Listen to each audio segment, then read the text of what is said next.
Engaging in argument from evidence focuses on teaching children to make claims that are based on real evidence, organize their ideas, argue and negotiate respectfully, and pause and reflect on ideas.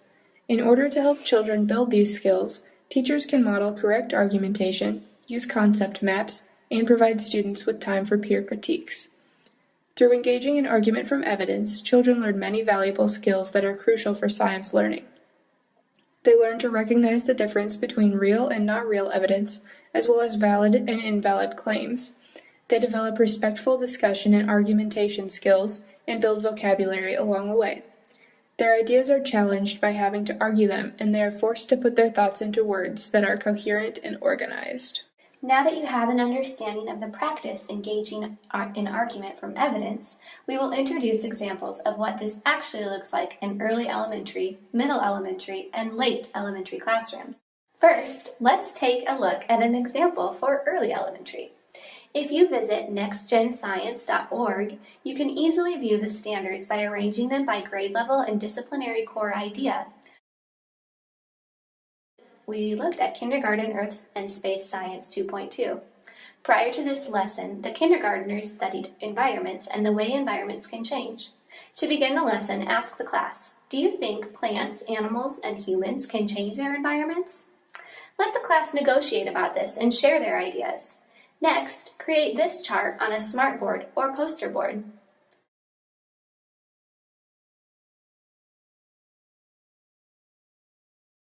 Based on what they observed, fill the chart out. Now that the chart is completed, go back to the original question. Do you think that plants and animals can change their environments? Based on the evidence from the chart, they will be able to tell you, yes. Next, we will share an example of how this could be done in middle elementary. For 3 through 5, we looked at 3rd grade Earth and Space Science 3.1. To begin this lesson, give your students this scenario. Your parents are building a new house and they want to make it very safe.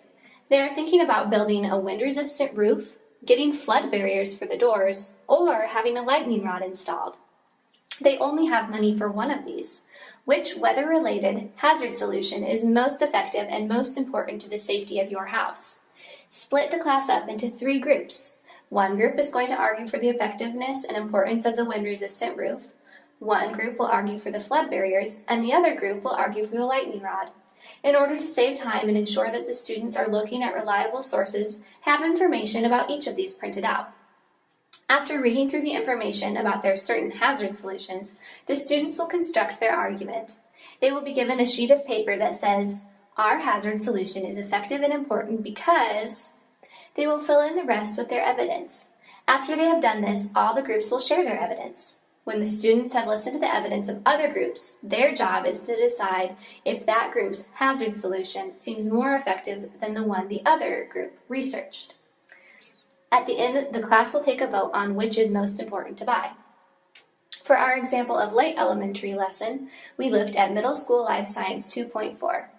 Prior to this lesson, students will already have learned about ecosystems. To begin, the teacher will create this concept map on a smartboard or poster board. Then, the students will write down each kind of change to an ecosystem they can think of on sticky notes. One kind of change per sticky note. These should be written on sticky notes so they can be moved based on their category or subcategory. After students have added all they can think of to the concept map, the class can shift to the floor and form a discussion circle. The teacher will start by asking the question, do these changes affect the population of animals, plants, or humans? What is your evidence? For some classes, it might be good to have a ball passed from student to student to help them take turns talking. The teacher's role is to make sure the conversation has the depth it should. After the students have had a chance to discuss as a class, they will take time to pause and reflect.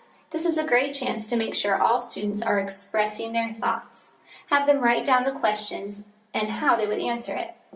The last part of this lesson is to have your students write a letter to younger students, explaining the concept. Engaging in argument from evidence in the classroom will not happen overnight. It will take time, teacher modeling, and lots of practice for students to develop appropriate argumentation skills.